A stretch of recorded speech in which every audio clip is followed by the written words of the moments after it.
माझं नाव महेश आहे आणि आपण ह्या ब्लॉगमध्ये जाणार आहोत चंद्रपूर टू चेन्नईला. तसं माझं बोर्डिंग आहे बल्लारशाहमधून. चंद्रपूरचं पुढचं स्टेशन आहे, चंद्रपूर स्टॉप नाही आहे. त्या माझं ॲक्च्युली नागपूरवरून होतं, पण मी चंद्रपूरमध्ये कामासाठी आलेलो. तर मग चंद्रपूरहून मला नागपूरला जायला 2 तास पडत होतं. तर मी बोर्डिंग चेंज करून बल्लारशाहवरून बोर्डिंग करणार आहे मी. तर आपण जाणार आहोत तमिळनाडू एक्सप्रेसने. तर तुम्ही पण माझ्यासोबत ट्रॅव्हलिंग करू शकता. माझा पूर्ण ब्लॉग बघा, तुम्हाला कसा वाटतो ते सांगा मला.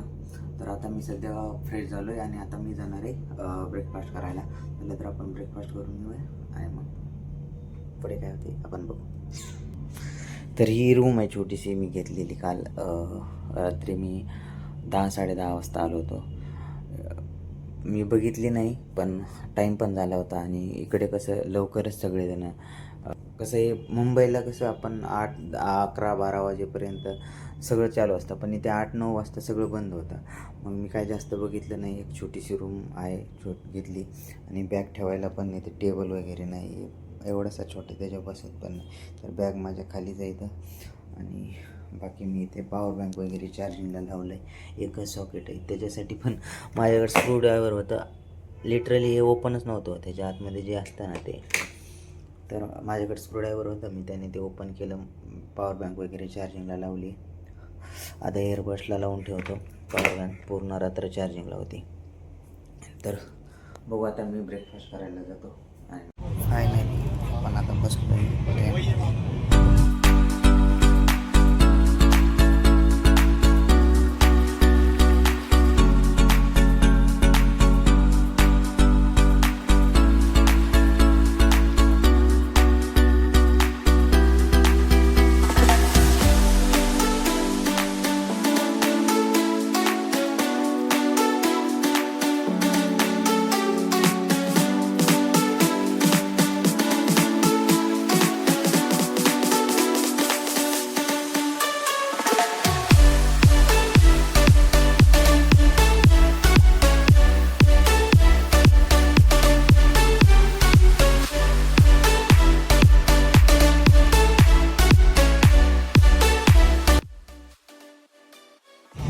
सगळे जागेच आहे आणि बघताय तुम्ही, शूट करत आहे, हेजिटेट होतं.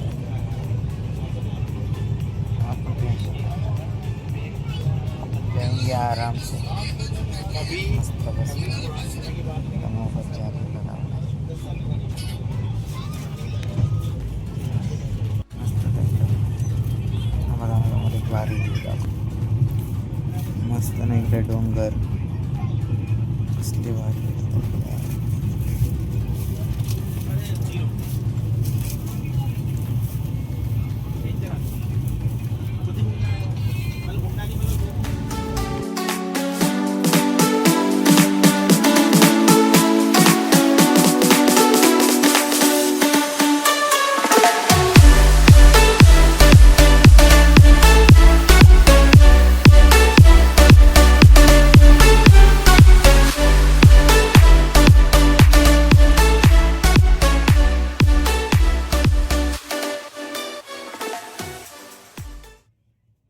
ट्रेनमधून जायचं आहे, आज एक फायदा आहे.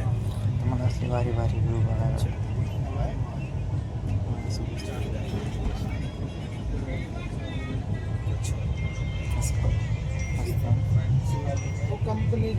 ट्रॅव्हलिंग करून बोरिंग तर होतं, पण असं बघायला असल्यावर मग नाही बोर होत, मग भारी होतं, एकदम मस्त.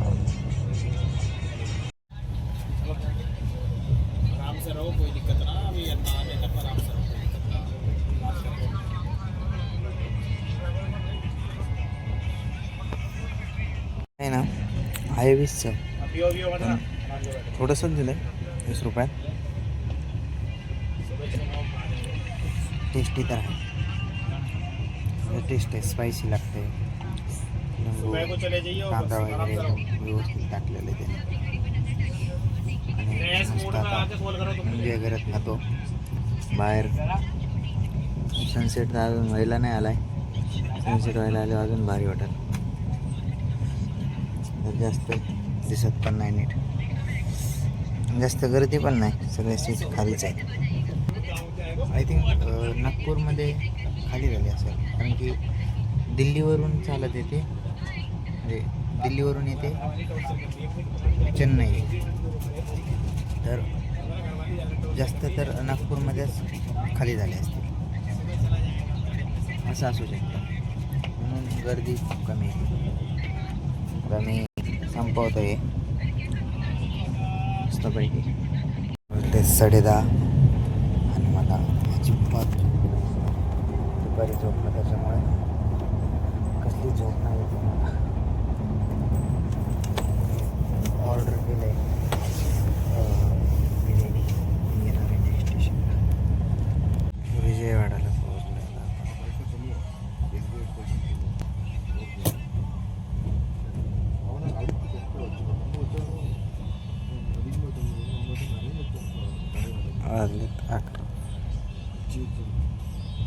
आता आपली बिर्याणी येईल इथं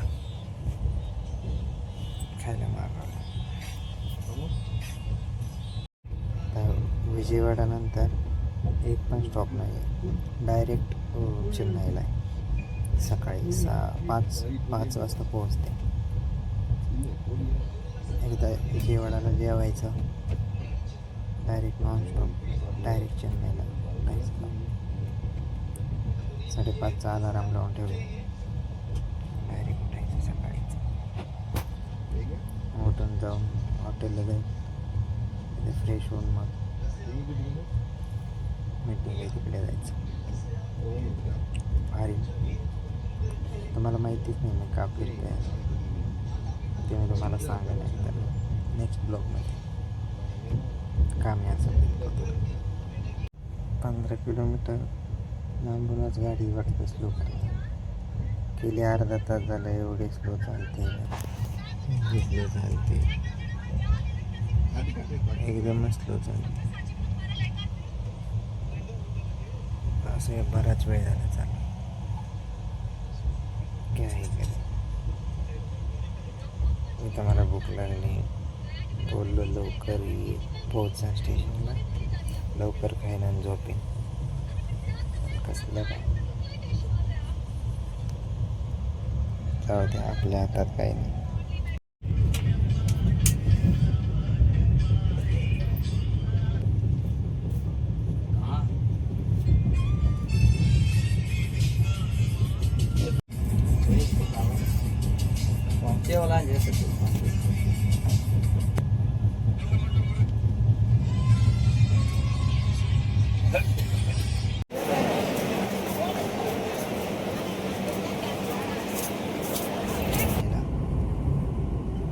इथून आता हॉटेलला जाईन.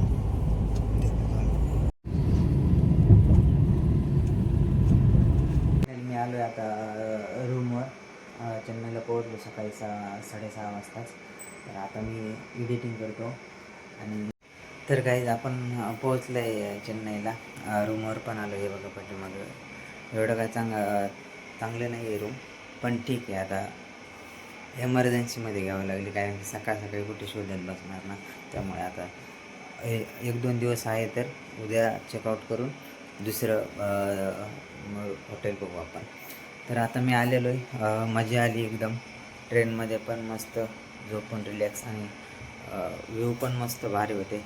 जसे आपल्या मुंबई साईडला आहेत तसेच इकडे पण डोंगर आहेत, पण इकडचे डोंगर छोटे आहेत. म्हणजे आपलीकडे कसं सह्याद्री, शेवटी सह्याद्री. तर बघू. बाकी चेन्नई पण मला आपल्या मुंबईसारखीच वाटली. एवढा काय जास्त त्याच्यात फरक नाही आहे. म्हणजे घरं वगैरे तर तसेच आहेत. फक्त मुंबईला जरा क्लिनिंग आहे असं मला वाटतं. आणि मी थोडंसंच बघितलं, स्टेशन टू हॉटेलपर्यंत आलो. 10 किलोमीटर आहे स्टेशनपासून. आणि स्टेशन वगैरे तर आपल्यासारखेच येतं, मुंबईसारखेच आहे. ठीक आहे, चालेल. आता मी ह्या ब्लॉगला एंड करतो. भेटू आपण पुढच्या ब्लॉगमध्ये. जर आवडला असेल माझा ब्लॉग तर लाईक करा आणि चॅनलला सबस्क्राईब करा. धन्यवाद.